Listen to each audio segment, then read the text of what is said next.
En el corazón de la Guerra Fría, se creó una pesadilla de artillería que debía ser el arma del último argumento. Pero su principal enemigo resultaron ser no los ejércitos de la OTAN, sino las leyes de la física. Enorme como una fortaleza móvil, capaz de lanzar un proyectil nuclear a decenas de kilómetros, su disparo equivalía a la detonación de miles de toneladas de TNT, pero tras cada salva, esta máquina se desarmaba, convirtiéndose en su propia víctima. Tras la imagen de desfile, donde este gigante de acero dejaba pasmados a los agregados occidentales, se escondía un secreto espantoso de los polígonos de pruebas. Su dotación huía de su propio cañón. Cada disparo amenazaba a la tripulación con sobrecargas insoportables y a la máquina misma con la autodestrucción. Los genios de la ingeniería no pudieron domar al monstruo que ellos mismos habían creado. ¿Por qué el proyecto ultrasecreto en el que se gastaron millones y las mejores mentes del país estuvo condenado desde el principio? ¿Qué error fatal se incluyó en el concepto mismo de este arma? ¿Y qué alternativa despiadada y simple obligó al mando a desechar toda una era de tecnología militar? Esta es la historia del OK, un arma que debía infundir terror, pero que en su lugar abrió la caja de Pandora de los errores de ingeniería. Mostraremos cómo la ambición chocó con la realidad y la carrera armamentística tomó un giro inesperado y definitivo. No se pierdan el desenlace, lo cambió todo. Primavera de 1953. En las arenas desiertas de un polígono en Nevada, retumba una explosión atronadora. Pero esta vez no es una prueba de una bomba lanzada desde un avión. Es un disparo poderoso, demoledor, tecnológico, que en un instante reescribe las reglas de la guerra futura. Estados Unidos pone en acción con éxito su arma más nueva, el cañón atómico T-131 de 280 milímetros, bautizado de inmediato por los periodistas con el siniestro nombre de Atomic Annie, Annie atómica. Este coloso de acero arroja un proyectil nuclear a casi 30 kilómetros de distancia, borrando demostrativamente un blanco ficticio. No fue solo un experimento exitoso, fue una señal clara, inequívoca, que volaba a través del océano y el telón de acero. Occidente había obtenido armas nucleares tácticas que podían desplegarse rápidamente en el campo de batalla y usar contra divisiones enteras con una sola salva. En Moscú recibieron esta noticia sin ilusiones. En los despachos del Estado Mayor y el Kremlin entendieron perfectamente el significado de lo ocurrido. La frágil paridad establecida tras la Segunda Guerra Mundial se había resquebrajado. Ahora el enemigo podía asestar golpes puntuales, pero monstruosamente poderosos, sin elevar al cielo su aviación estratégica.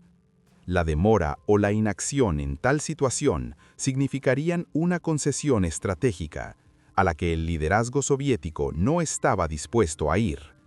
La respuesta debía ser simétrica, poderosa e inevitable. Y llegó. 2 años después, el 18 de noviembre de 1955, sale un decreto completamente secreto del Consejo de Ministros de la URSS, firmado por las más altas autoridades. Su esencia era audaz y ambiciosa: crear su propio sistema de artillería autopropulsora de potencia colosal que superara al análogo estadounidense y fuera capaz de disparar municiones nucleares. Un país que poseía la bomba atómica y la de hidrógeno no podía permitirse quedarse atrás en el arte de su entrega táctica. La tarea se encomendó a 2 gigantes de la industria militar. La parte artillera se confió a la Oficina de Diseño Especial de Kolomna bajo la dirección de Boris Shavirin, y la creación del chasis superresistente a los ingenieros de la fábrica Kirov de Leningrado. Les tocaba realizar lo aparentemente imposible: Unir en una sola máquina móvil el poder de una explosión nuclear y la fuerza de un cañón de artillería. Así comenzó la cuenta atrás para el proyecto destinado a crear una leyenda y engendrar un titán, el mortero autopropulsor Oka. A los diseñadores que recibieron este desafío les tocaba resolver una ecuación con muchas incógnitas, donde cada variable era el límite de lo posible. La tarea no tenía precedentes en la historia. Se requería crear no solo un nuevo cañón, sino una clase de armamento fundamentalmente nueva. Un sistema de artillería móvil, autopropulsado, pero a la vez ciclópeo, capaz de lanzar municiones nucleares a profundidad táctica. Esto significaba combinar lo incompatible, el monstruoso poder destructor del átomo con la maniobrabilidad de un cañón de campaña. Boris Shavirin, nombrado diseñador jefe del mortero y ya famoso por crear los temibles Katyusha, comprendía perfectamente la escala.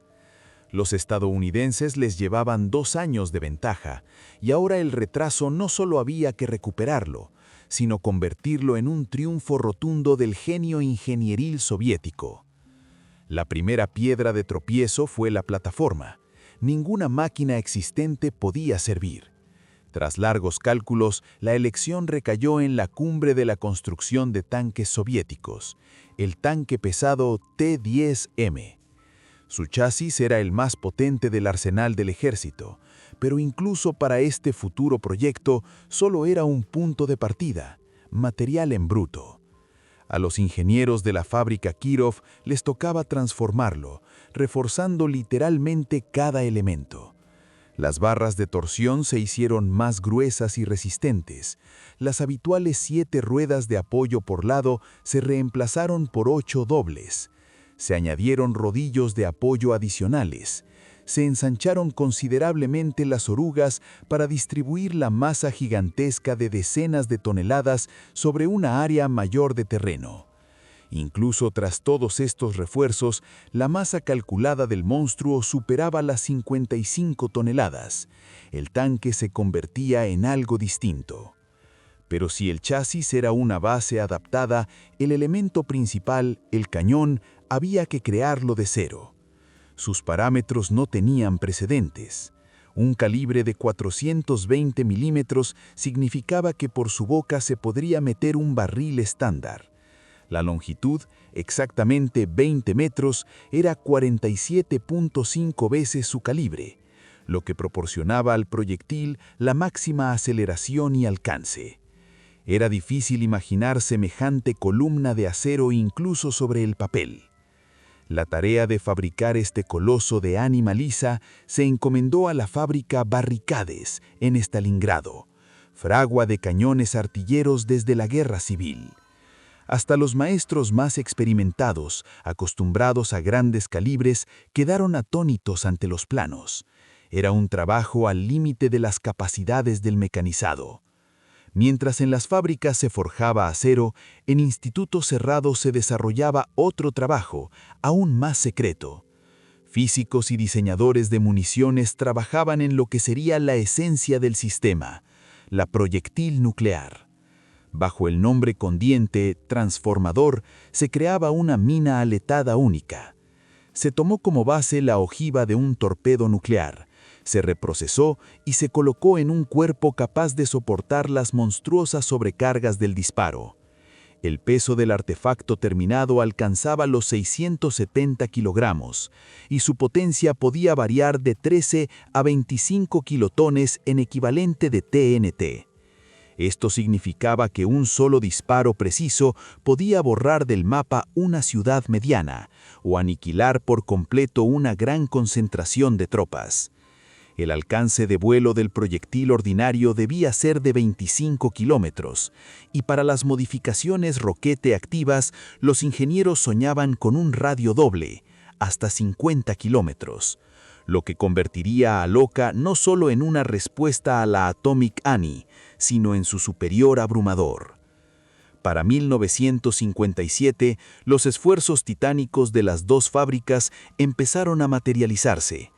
En el taller de montaje de la fábrica Kirov se quedó inmóvil el primer prototipo experimental, que recibió la seca designación de fábrica Objeto 273. Ya no era una abstracción en planos, sino una realidad de acero, aluminio y aleaciones secretas, que inspiraba a la vez temor reverencial y aprensión por su escala. Había nacido el coloso. Ahora venía lo más difícil, hacerlo vivir. Las pruebas en el polígono secreto pusieron al descubierto una realidad cruda, ante la cual retrocedieron incluso los cálculos más audaces. Los primeros disparos de prueba con proyectiles ordinarios, no nucleares, arrojaron sobre los diseñadores un aluvión de problemas cuya magnitud superó los pronósticos más pesimistas. El principal e invencible enemigo fue la física. En concreto, la energía monstruosa del retroceso liberada al disparar un proyectil de 700 kilogramos. Los ingenieros sabían desde el principio que los dispositivos clásicos de contrarretroceso, hidráulicos o neumáticos, eran inútiles para tal potencia.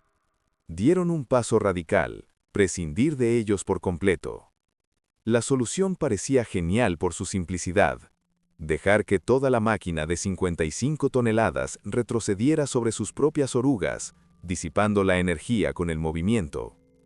Para ello se equipó el tren de rodaje con amortiguadores hidráulicos reforzados y ruedas guía descendentes, que en posición de combate debían clavarse en el terreno, actuando como freno adicional.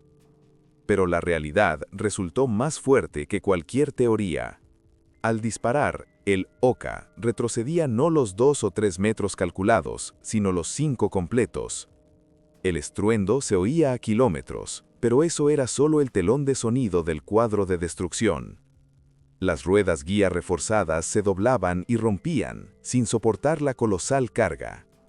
Los amortiguadores hidráulicos, trabajando al límite, absorbían solo parte de la energía. Del tirón monstruoso, la caja de cambio se arrancaba de sus fijaciones como si la arrancara una mano invisible. Los pernos y las soldaduras reventaban, el metal del casco, aligerado para ahorrar peso, se torcía y deformaba. La transmisión y los elementos de la suspensión fallaban por las vibraciones insoportables. Tras cada disparo, el monstruo requería no minutos, sino horas de inspección minuciosa y reparaciones serias. La cadencia de tiro calculada de un disparo cada 5 minutos resultó ser una utopía. En la práctica, el intervalo entre salvas se extendía a decenas de minutos. Pero los problemas no se limitaban al campo de batalla. La explotación en tiempos de paz del gigante se convertía en una pesadilla logística. El ancho de la máquina de 3 metros no entraba en los gálibos ferroviarios estándar, haciendo su transporte por el país una operación increíblemente compleja. El cañón de 20 metros se enganchaba a todo durante el transporte y muchos puentes simplemente no podían soportar su peso. Su autonomía era ínfima y su movilidad campo a través por tierra blanda, baja. Con cada prueba quedaba más claro, no habían creado un arma, sino un titán de acero frágil, torpe y autodestructivo, que se convertía en su propia primera víctima. A pesar de los resultados catastróficos de las pruebas y la creciente montaña de problemas sin resolver, en los altos escalones de poder maduró una decisión política. Las dificultades técnicas debían ceder ante la necesidad de una demostración ruidosa de fuerza. Y el 7 de noviembre de 1957, en el 40º aniversario de la Revolución, Moscú presentó al mundo una sensación preparada en el más estricto secreto. Entre las columnas habituales de tanques T-54 y cañones autopropulsores, por la Plaza Roja, con el pesado y acompasado rugido de orugas, comenzaron a moverse 2 máquinas increíbles, casi surrealistas. A la derecha, el cañón autopropulsor 2A3 condensador, con su masivo y corto cañón. A la izquierda, la silueta gigante del Oka. Fue ella la que atrajo todas las miradas. Su cañón de 20 metros, increíblemente largo y delgado, elevado en ángulo hacia el cielo, planeaba sobre toda la blindadura, como la chimenea de una fábrica o el chapitel de una catedral que de pronto adquiría capacidad de movimiento. Para miles de espectadores en las tribunas y millones de telespectadores, era un espectáculo que helaba la sangre e inspiraba temor. La voz del locutor sonaba con orgullo triunfante, anunciando la creación de un mortero autopropulsor único, capaz de golpear al enemigo con municiones nucleares tácticas. El anuncio sonaba como un hecho indiscutible. Entre los agregados militares y agentes de inteligencia occidentales que observaban el desfile, la conmoción inicial pronto dio paso a un análisis intenso y profesional, y luego al escepticismo. Muchos artilleros e ingenieros experimentados se negaban a creer en la operatividad de lo visto. Las dimensiones, especialmente la longitud del cañón, les parecían absurdas para un sistema móvil. Corrieron rumores de que era una farsa, una puesta en escena de farol calculada exclusivamente para la intimidación y efecto propagandístico. Suponían que las máquinas eran maquetas, que no disparaban, o tenían deficiencias constructivas gravísimas e insuperables. En su crítica, sin saberlo, estaban asombrosamente cerca. La verdad. El Oka era bastante real, podía disparar, pero su capacidad combativa era una gran ilusión, oculta tras la coraza del secreto. En cuanto cesaron los últimos acordes de la marcha del desfile, ambos colosos fueron devueltos urgentemente a los polígonos cerrados. La ilusión debía convertirse en realidad a cualquier precio. Las pruebas continuaron con intensidad redoblada. Los militares exigían a los diseñadores lo imposible, eliminar lo ineliminable. Los ingenieros de la fábrica Kirov y de la oficina de diseño de Kolomina cayeron en un estado de trabajo de emergencia permanente. Cambiaban los diseños de las fijaciones, reforzaban los bastidores, experimentaban con nuevos amortiguadores. Cada cambio producía solo un efecto pasajero. En cuanto se realizaba una nueva serie de disparos, el metal se fatigaba, aparecían grietas en nuevos lugares, se aflojaban conexiones que parecían confiables. El problema no era constructivo, sino fundamental, de carácter físico. Y en ese preciso momento en que el proyecto luchaba en las garras de contradicciones irresolubles, en el firmamento político ascendió una nueva estrella hostil hacia él. Nikita Sergeyevich Khrushchev, que sostenía con firmeza las riendas del poder, proclamó abiertamente el rumbo hacia una doctrina cohete nuclear. En sus discursos e intervenciones traslucía un desprecio abierto por los tipos tradicionales de armamento, que consideraba obsoletos. Los misiles balísticos, en su opinión, eran el arma del futuro, rápida, precisa e invulnerable, y carente de todos los defectos de la artillería voluminosa. Proyectos ambiciosos, costosos y problemáticos como el Oka y el condensador se convirtieron para él no solo en dificultades técnicas, sino en símbolos de un camino incorrecto, sin salida. Mientras en los talleres de la fábrica Kirov luchaban heroicamente, aunque casi sin esperanza, con las grietas en el metal del Oka, la industria de defensa del país ya dominaba plenamente una filosofía de guerra fundamentalmente distinta.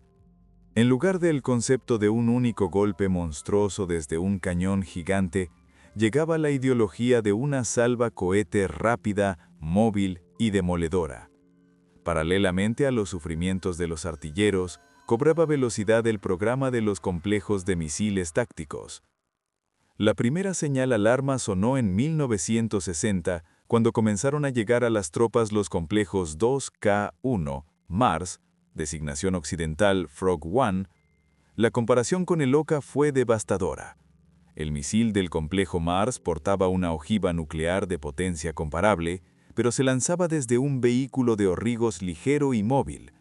Todo el proceso, desde recibir la orden hasta el lanzamiento, tomaba minutos, y su alcance de ataque de 40 kilómetros lo convertía en un formidable arma táctica. Pero el verdadero avance fueron los complejos 2K6 Luna.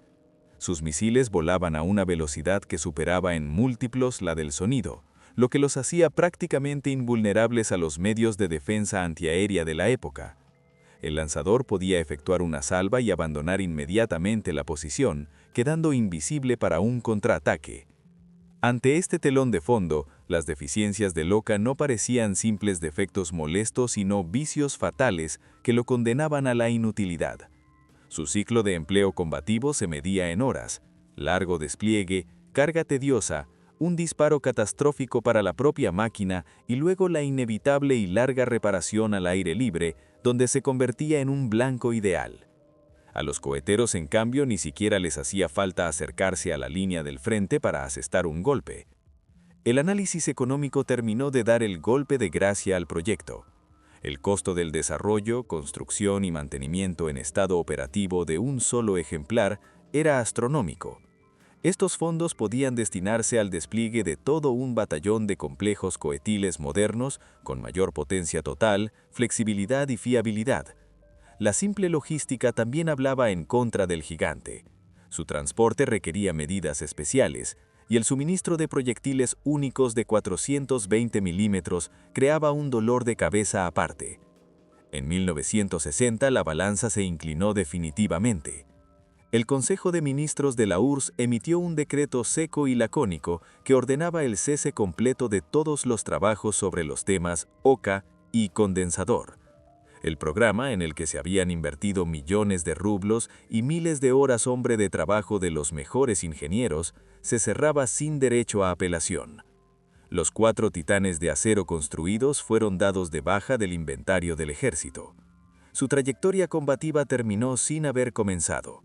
No fue solo el fin de un modelo concreto, fue el colapso de todo un concepto, el acto final de una época que intentó vestir al genio nuclear con la armadura de la artillería de asedio medieval.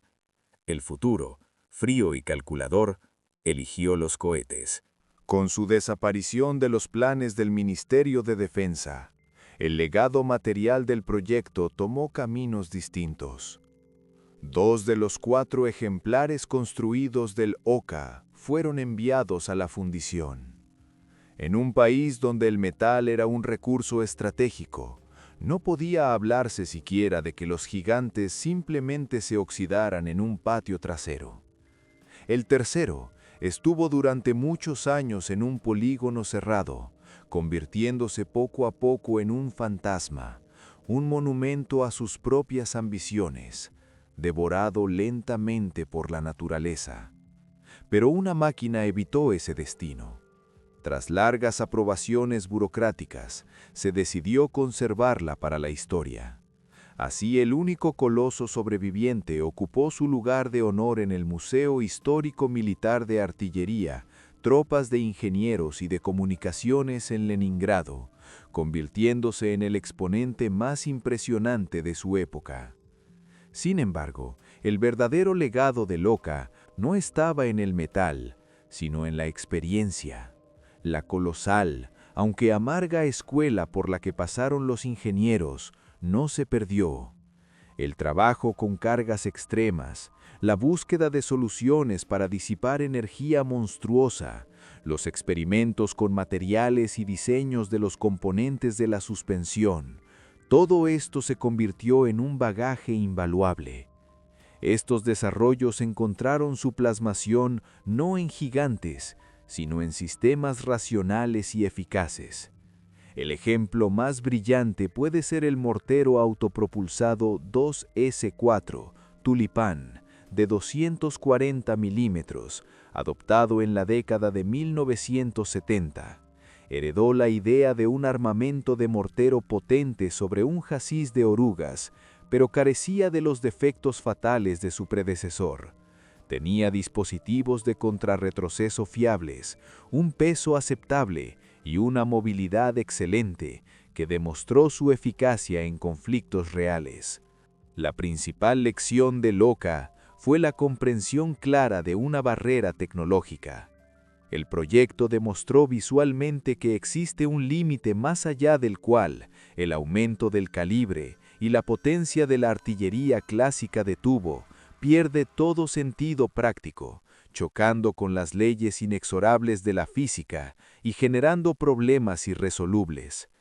El armamento nuclear requería otros medios de entrega más perfectos, rápidos, de largo alcance y precisos. El Oka fue el último intento desesperado y grandioso de permanecer en el viejo paradigma. Su fracaso afirmó definitivamente el nuevo. El futuro del arma nuclear táctica estaba en el ámbito de la técnica cohete, y la artillería, tras asimilar la lección, siguió siendo la reina del campo de batalla dentro de parámetros racionales y realizables. Hoy, el único Oka que se conserva está para siempre inmóvil en la espaciosa sala del Museo Histórico Militar de Artillería en San Petersburgo. Sus orugas están hundidas en el hormigón del suelo, no en la tierra del polígono. Y nunca más habrá rugido demoledor del motor, chirrido de metal, ni estampido atronador del disparo. Reposa en el silencio eterno, convertido en un monumento estático, pero no por ello menos imponente. Su cañón de 20 metros, aún orgullosamente dirigido hacia arriba, ya no apunta a un enemigo invisible más allá del horizonte, sino que parece interrogar al tiempo mismo. Los visitantes, deteniéndose ante este coloso, sienten una emoción mixta, temor reverencial ante la escala del pensamiento humano y un ligero vértigo al darse cuenta de sus límites. Al lado, como testimonio mudo de su propósito, yace una maqueta masiva de la mina transformador de 420 milímetros, dando a entender qué monstruoso poder debía abandonar este cañón. Este gigante de acero en el museo no es solo una reliquia, es un símbolo de toda una filosofía, el punto final en una rama evolutiva de la tecnología militar. Su existencia y su destino pusieron fin a toda una época en la que el poder de un arma se medía en pulgadas de calibre y toneladas de acero. El Oka se convirtió en el canto del cisne del concepto de gigantismo en artillería, la culminación de un camino que chocó contra el muro inamovible de las leyes físicas. Su historia demostró visualmente que en la nueva era nuclear, la superioridad táctica no la consigue quien crea el cañón más grande, sino quien encuentra el medio de entrega más rápido, preciso e invulnerable. Su silencioso fracaso en los polígonos anunció a gritos la victoria incondicional del paradigma cohete. Sin embargo, sería un profundo error considerar este proyecto un despilfarro inútil de recursos y tiempo. En el grandioso laboratorio de la historia, el Oka desempeñó el papel de un experimento decisivo, aunque negativo. Fue un paso gigante y necesario hacia un lado, que permitió entender con toda certeza hacia dónde no había que ir. Enfocó los esfuerzos de miles de mentes brillantes en los problemas de cargas extremas, la movilidad de sistemas superpesados y el límite de resistencia de los materiales. La experiencia amarga pero invaluable obtenida durante su creación no se perdió en el olvido. Se reelaboró, se comprendió y se transformó en soluciones de ingeniería para otros sistemas de armamento más prácticos y exitosos, desde morteros pesados hasta nuevos chasis. Así, el Oka permanecerá para siempre en los anales no como una curiosidad o un fracaso, sino como un majestuoso y trágico hito. Marca el momento de un gran giro tecnológico, la culminación de una búsqueda que en última instancia llevó a renunciar a la fuerza bruta en favor de la velocidad, a la mole monolítica en favor de la complejidad elegante.